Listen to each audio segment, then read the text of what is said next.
The only people who don't want to disclose the truth are people with something to hide. My name is Andrew Windyboy. I'm a Chippewa Cree. I did 2 boarding schools, one in Wapton Indian School in Wapton, North Dakota, and the other one is Flandreau Indian School in Flandreau, South Dakota.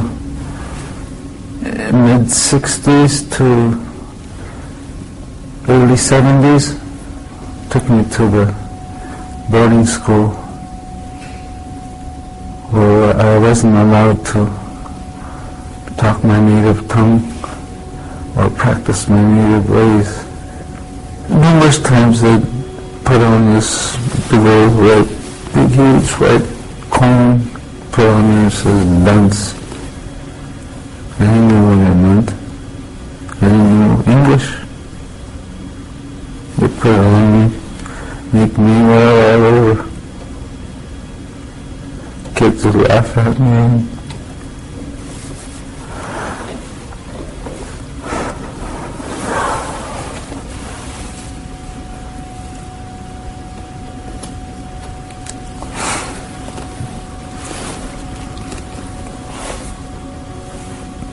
It took me away from all of that and punished me for talking that. It was my first language. I didn't know any other language. So whenever I talk, it came out. Cree would come out, and whenever I talk, I get hit. I got hit so much I lost my tongue. I lost my native tongue. The only thing I remember is my Indian name.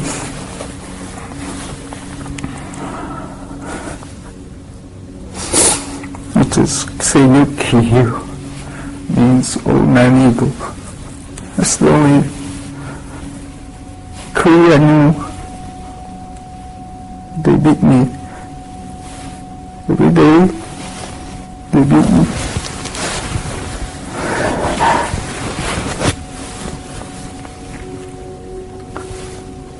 They cut off my hair, made me kneel in front of the door where everybody come in. Everybody would make fun of me when they come by me, rub my head and laugh at me. Because I was talking. They caught me talking. I hope someday somebody will hear me.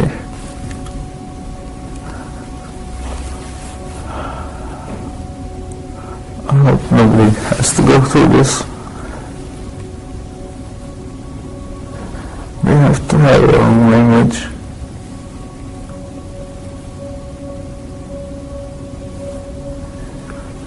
Because what we do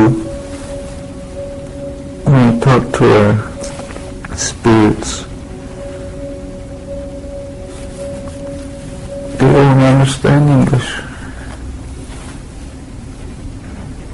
They look at you, you be telling English. What are you saying? That's my way to probably saying that in Cree. Like now you didn't know what I just said.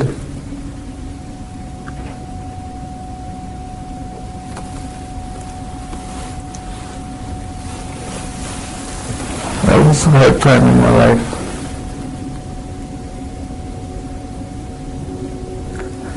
I'll always remember it.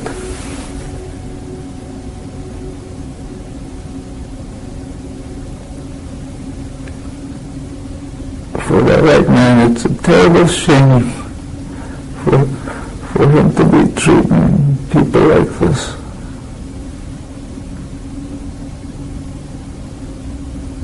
Because we are the people.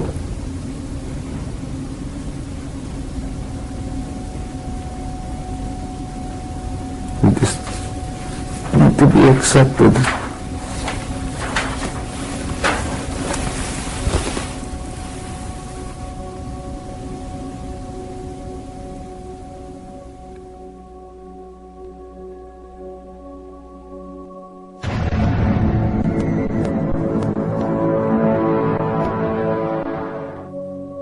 This is Kevin Annett, reporting to you from Brantford, Ontario in Canada, at the site of the oldest Indian residential school in Canada, where today Mohawk elders gave authorization to commence digging and the uncovering of mass graves of children who died in the school for over a century and a half.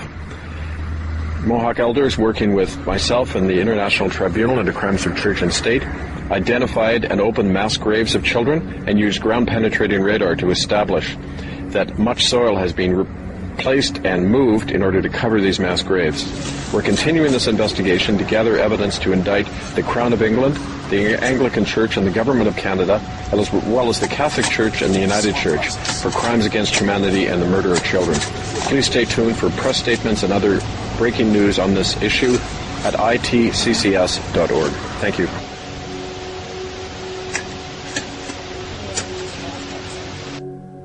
My name is Dehamande. I'm of the Mohawk Nation. These people that are with me are also of the Mohawk Nation. And we make this stand today to let the world know what we're doing on our own territory. We are making digs that are to uncover the graves of children who've been lost in residential schools. We know that there have been lies given to us by the church and the state, and they're covering up material. They say that they're letting the world know. They've admitted that there has been crimes. They've admitted that there are bodies out there, but they're doing nothing about it to bring them to justice. Now, we have authorized Kevin Annett and the International Tribunal for Crimes of Church and State to help us to bring forensic evidence to prove that we have these bodies here. And we are going to bring justice for our children that have been lost in these residential schools.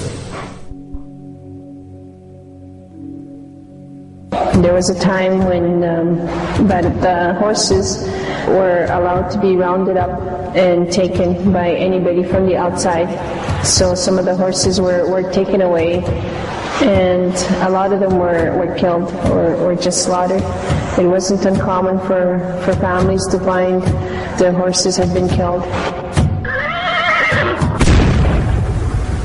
There's a word that we use, which is "kam," which means it's all right.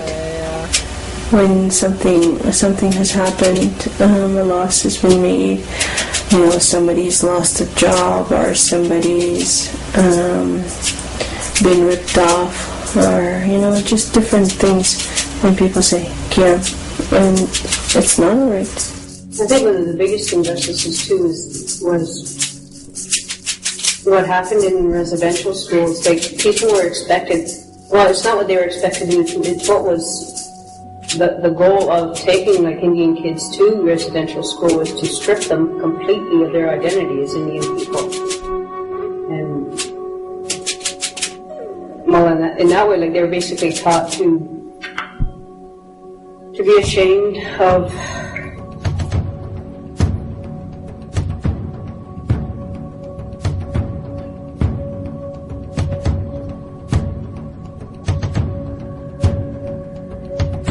for a Native person to be able to go to war or to go to fight for his country.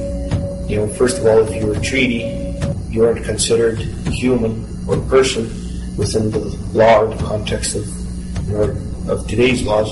So you had to turn around and give up your Aboriginal rights or your treaty rights in order to be able to qualify to join the Canadian Army.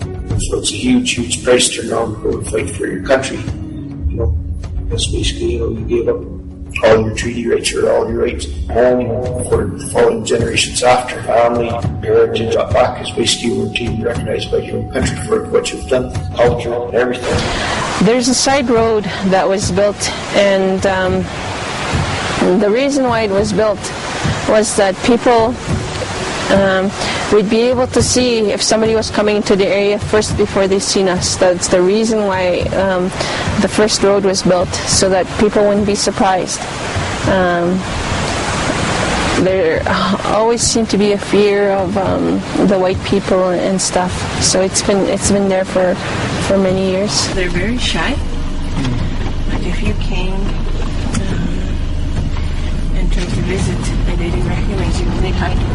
He was running to hide. Even though I was in the house, he was running to hide.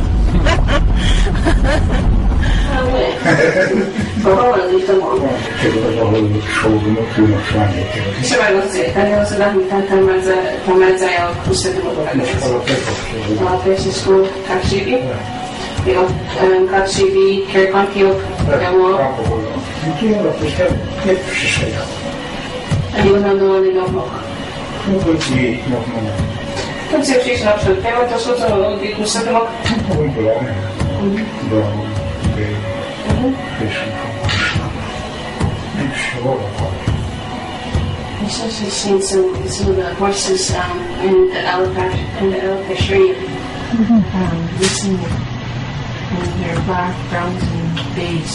So that were here for this. Yeah, they're very well. So there are still some surviving. Those are the our family sources.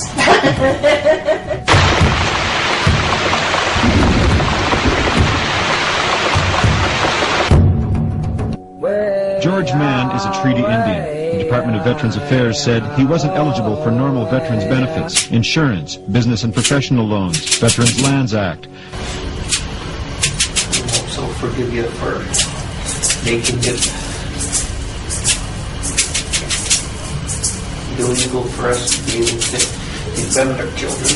Back home, he found his treaty benefits had disappeared. The Indian agent, Ottawa's administrative representative, said Mann lost his treaty status by being in the Army. That was because he had acquired the right to vote by defending his country. You know, for me, I think, like, in regards to the stuff coming out of the residential schools, you know, is for that issue to be addressed. Like, it's, yes, turn around and deal with the issue of it, but, like, there's probably third, maybe fourth generations that are still bearing, you know, the weight of the abuse that happened 4 generations back. You know, and now turn around and try and stand up underneath that. You know, through all the guilt and the shame, you know, the grief, everything else it's like, you know, it's bad enough we have to try and bear our own burdens, let alone that of 4 or 5 generations.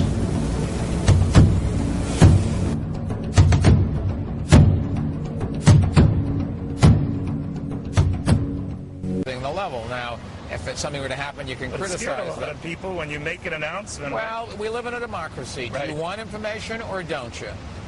Imagine, here was a young girl who was just becoming aware of our democracy.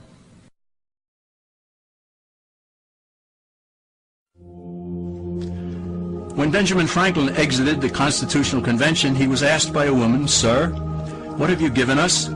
His immediate response was, "A republic, ma'am, if you can keep it." Yet most Americans today have been persuaded that our nation's governmental system is a democracy and not a republic. Little smiley face, and here it is again. Special for you, special count for you people that don't believe. Or do believe but don't understand. And say, well, it's not important. Well, it is important, folks. Imagine, here was a young girl who was just becoming aware of our democracy.